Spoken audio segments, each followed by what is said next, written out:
Hey guys, welcome back to the show, Story with Rory. I am your host, and today we have a very special guest by the name of Daryl. He's from the U.S. and he has a very interesting story to show us tonight. And Daryl, go ahead and just, I guess, give us a backstory of what your story is about, and just kind of, I guess, start from the beginning. Oh, sure. Yeah, I mean, I still remember it pretty vividly, even though it was probably about 40 years ago. But yeah, I was just out bird hunting. One day I was out hunting with my dog, as I always did, with a little 410 single shotgun. And this is way up in northeastern Minnesota. I grew up about 22 miles northeast of a small town called Ely, Minnesota. And so we were way out in the woods. And used to go hunting as a kid a lot by myself with my dog. And I was, I'm going to guess I was probably around 13, 14 years old. And I had walked down this particular dirt road that I always do, just looking for partridge or rabbits, just hunting as a kid, getting out on a Sunday. And I walked a couple miles. I had gotten pretty far away from home and decided to take this one trail that I knew that went down to kind of a waterfall. I figured, well, I'll walk down to the waterfall with my dog and maybe head back home after that. And so we took the trail down to the waterfall and chilled out for a few minutes and saw there was a little bit of a path to keep walking. So decided to do that and just kept walking, not knowing really where I was going. But we were pretty deep in the woods and we came down off a ridge into a cedar swamp. And I knew there was going to really be no partridge or rabbits in that area, but I thought it was pretty cool. I thought, oh, this looks cool. I don't know if you've never been in a cedar swamp, northeastern Minnesota. Even if the sun is out, it can be dark in there. Sun really doesn't get down there. It's got big cedar trees for coverage and stuff, and then you got little more openings where you see a lot of smaller, almost brittle looking cedar trees, and it's just kind of a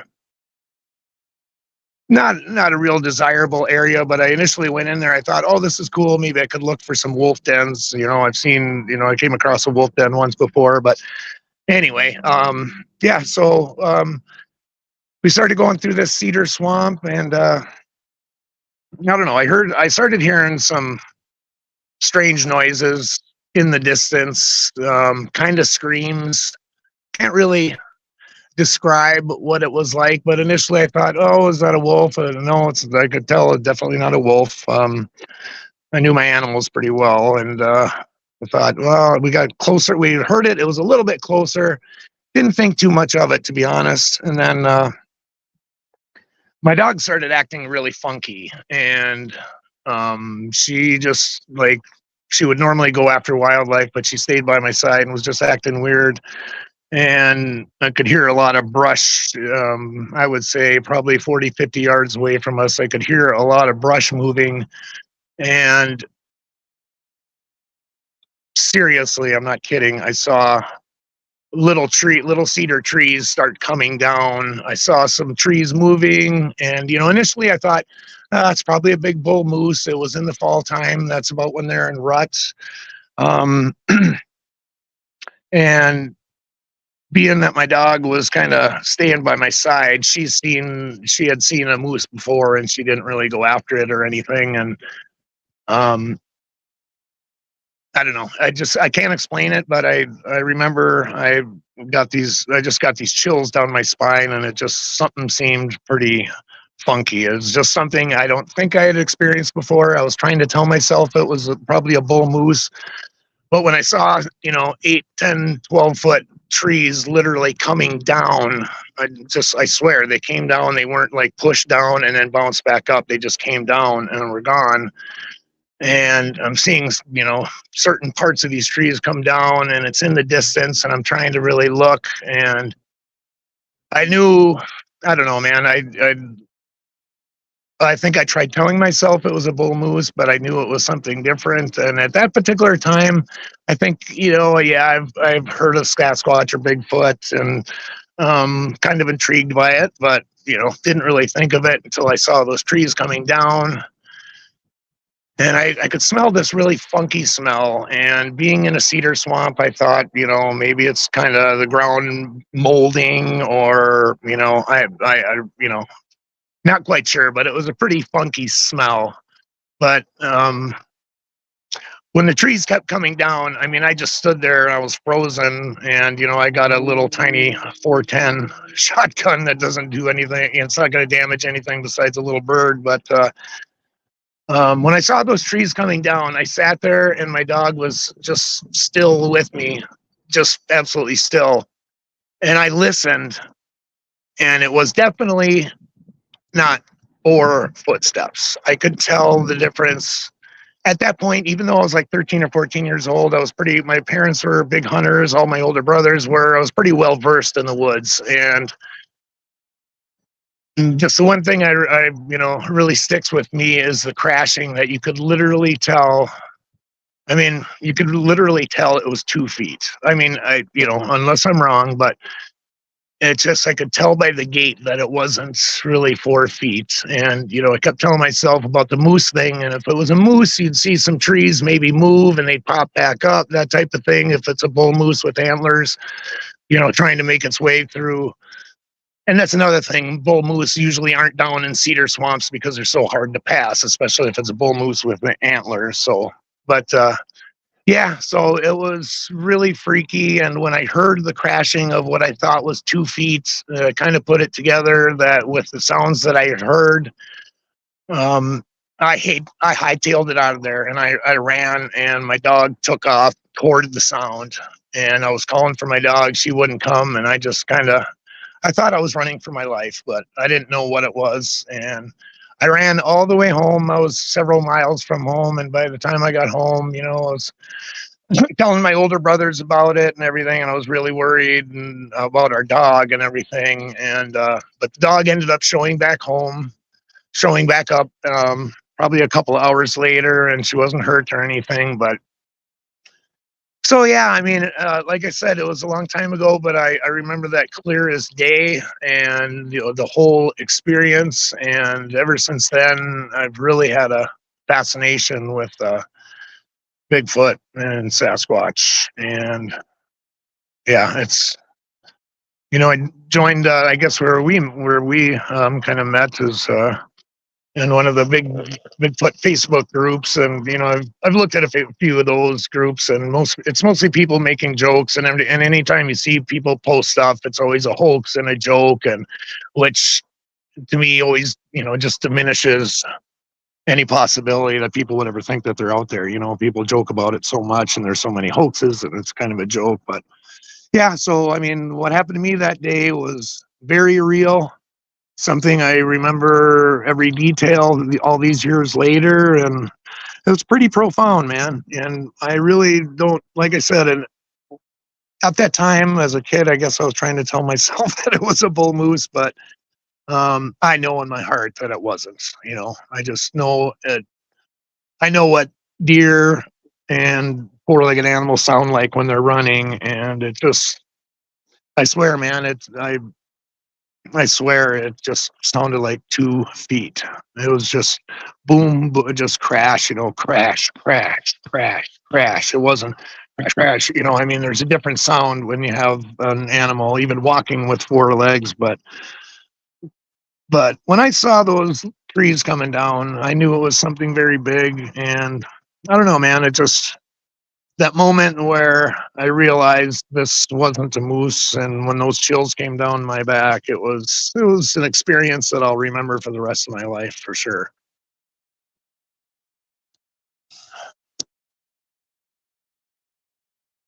Oh, I don't think I can hear you.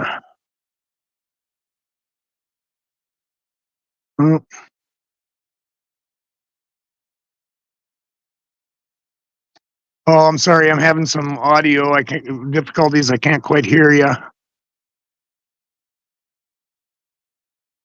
Hmm.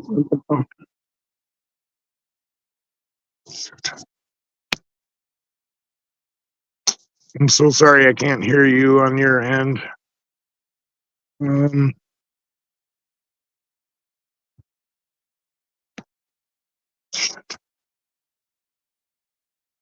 hmm. Yeah, I guess that's my story, Rory. I apologize. I'm tapping a few things here. I can't really seem to get any audio from your end. Hold on a second. Oh, there we are. Sorry. So sorry. Now I finally got you. No, you're good. I was having some technical difficulties of my own. I lost my stream for a second and I had to get it back. Okay, sorry. Oh, okay. Yep. I did see it disappear there. Okay. So yeah, I might try to edit that out later. Don't worry about it. But so did you say this was all in Ely, Minnesota? Yeah, it was about 22 miles northeast of Ely, Minnesota. I grew up way out in the country. There's a road that it was kind of the entrance into the BWCA, Boundary Waters Canoe Area, and only a few families lived on that road. So yeah, it was about 22 miles northeast of Ely, Minnesota. So it's very interesting because I am very familiar with that area only because, Really? yeah, when I was, I don't know, up until like 14, I was in the Boy Scouts and Oh, yeah, you we had the had, Boy Scout camp right on the Moose Lake Road. yeah, that's where we were. We went to Ely for our canoe trip one year and man, I tell you what, it's like the most beautiful countryside, you'll ever see. And we canoed probably, I don't know, maybe 5 or 10 of the Great Lakes. We were out there for a couple of weeks, but it Oh, reminds awesome. me of a lot of like Washington kind of. It's just super gorgeous. But um, I could see that very well being a place for like, Bigfoot to like roam or hang out or, like inhabit that area because it's so covered in trees and has a lot of I guess it's like fresh water source kind of. I mean, I know the Great Lakes kind of feed in from Canada and everything, but I don't Yeah. know. Yeah, I mean, the town of Ely itself is literally surrounded by lakes, and even, yeah, as I'm sure you knew, being a Boy Scout up the Moose Lake, there's a chain of lakes. There's lakes everywhere. And to be honest, man, growing up, and I still have a lot of friends up there. I live down just north of the Twin Cities, and so we still go up there a lot. And over the years of my life, there's been a few sightings, in around the Ely area, and I will say that, guys that I totally believe, and but that was my pretty profound experience, and so yeah, as a teenager, man, I was into it. After then, we'd go on these, we'd go into the darkest, gankiest woods we could find, and we would just go out and just try and look for any kind of signs. It was pretty cool. I've had a fascination of it ever since. Yeah, I can't say that I ever had a Bigfoot encounter when we were up there, but I remember one night I was asleep and my dad and my brother went with me. They were a part of the same group that I was in, and my dad had this little like yellow and green triangle like Dorito tent, Yeah. and I stayed in that by myself, and my dad and my brother stayed in a different tent, and then all the other guys were staying in their own tents. And it was around 8 or 9 p.m. They're like, make sure you don't, leave your food out. I tie it up, put it in a tree. Just don't put it in your tent.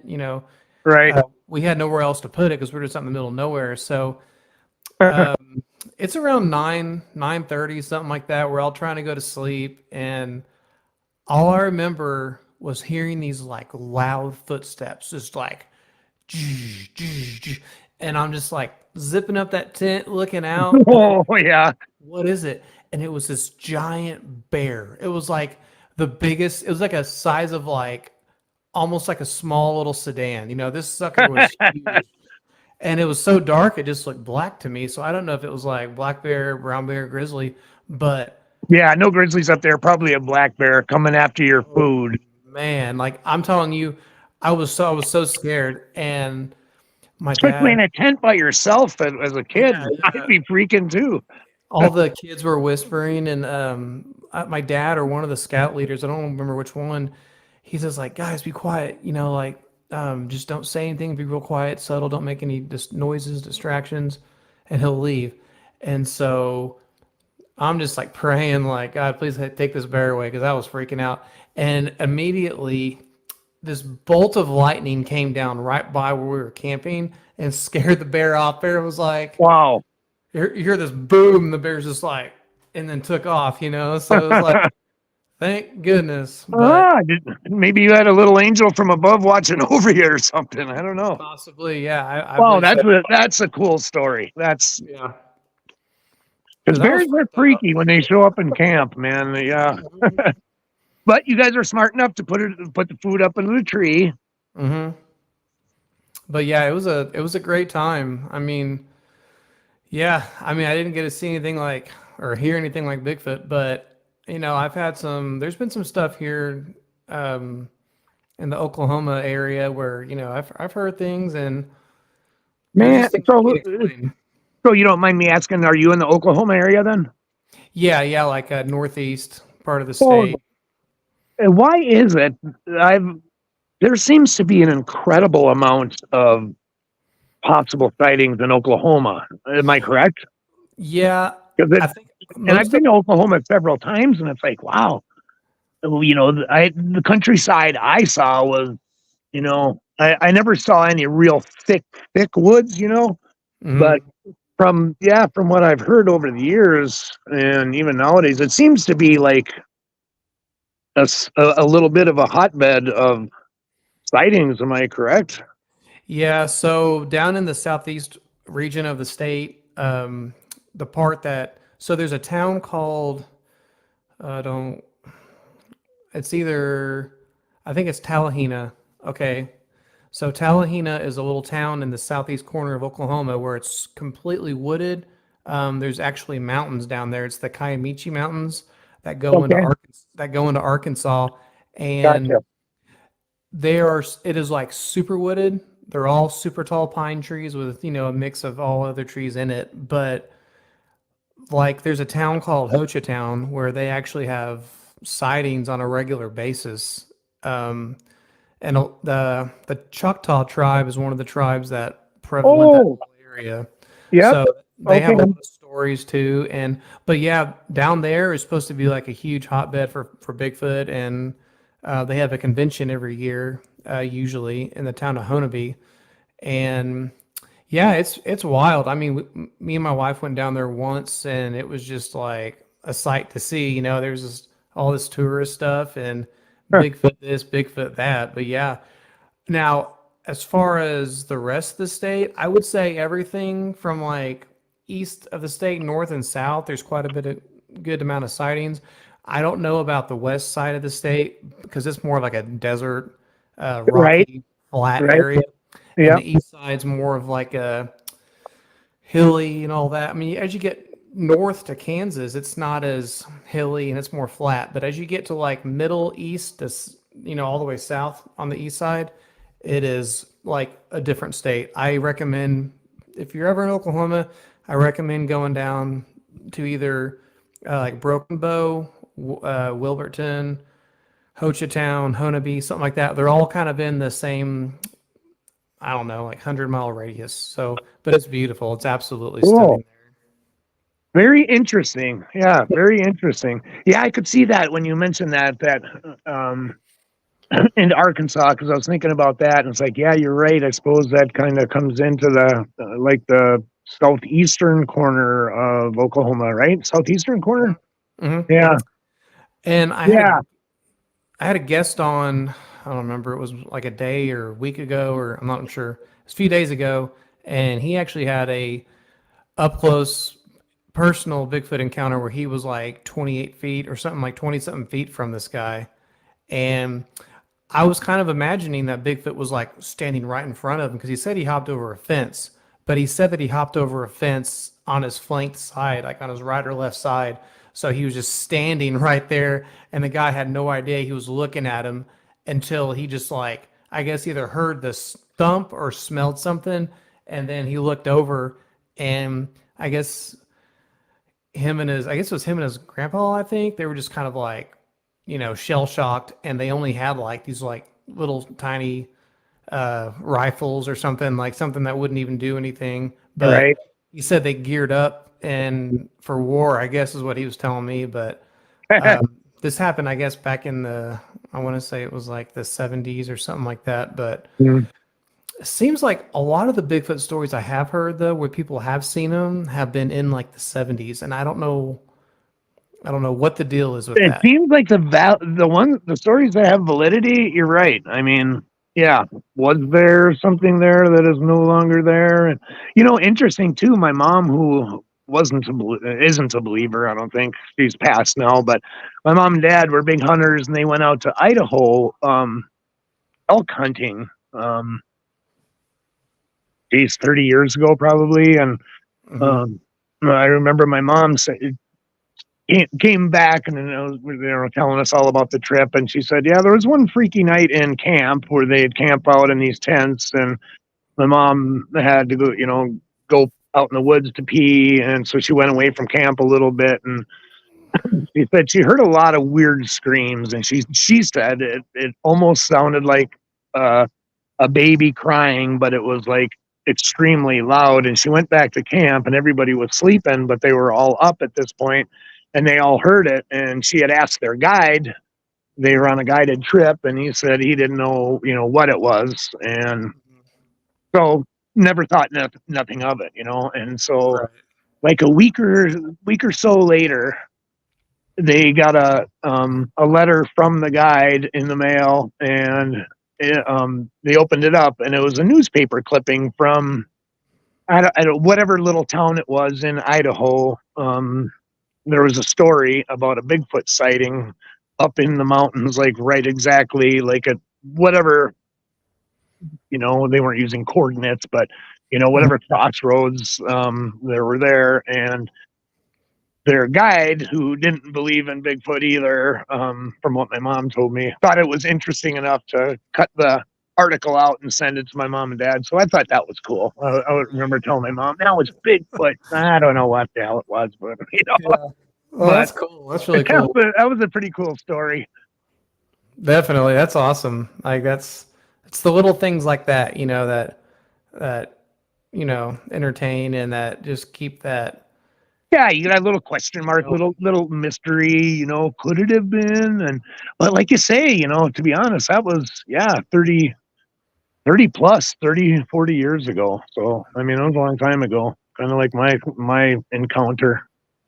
Right. Cool, cool. Well, Daryl, I loved having you on the show, and I really appreciate your story. I think it's awesome. Um, Well, really cool. And if you don't mind me asking, so how can I follow you, and how can we watch this podcast? you can just go to youtube.com and search for A Story with Rory, and Oh, that's what it is. Okay, I looked up your name, found a couple things. yeah, A story with Rory. Awesome. Okay, I should be able yeah, to navigate from there, right? yeah. My thumbnail is just me. It's just the picture of this. So, just click A that. story with Rory. I like that. Yeah, just click that subscribe button and the little bell, and it'll notify you whenever we do another live podcast, and then you can just check it out. Oh yeah, I will do that for sure. Yeah, no, tell your friends if you have any friends that are into this stuff, and I already I did. just awesome. I already Um, did before I got on. I definitely had to text a buddy of mine from Ely, who's oh, nice. and he still lives up there, and he's like, oh dude, I don't know, he's not a techie. He said, oh, I'll see if my wife Shannon can find it, and I said, I don't know if it's live or whatever, but and I said I'll get more info. So A Story Yeah, with Rory on YouTube should be able to easy to find, because I was searching out at first. I searched StreamYard, and then tried searching your name through there, and obviously if I'm going to a streaming service, I'm kind of new. I'm not real techie at this either, but I figured it out. Obviously, if you have your channel, it's got to be named that. But I was just looking up your name. So yeah, A yeah, Story with Rory. That's catchy. yeah. I like it. Thanks, and plus I'll send you a link on Messenger so you have it as well. And if you want to copy and paste it or send it to anyone else, you're more than free to. So, Oh, very cool. Very cool. Yeah. Well, I'll subscribe, and yeah, keep watching you, and all right. turn some friends on to you too. Yeah. Thanks for even reaching out today. Oh, definitely. Thanks for being on the show. I appreciate it. And You and the wife have a good night. You too, brother. Thanks a lot. I appreciate you having me on the show. Thank you. All right, guys. Thanks for watching a Story with Rory podcast. Until next time, see you later. See ya. And we're out.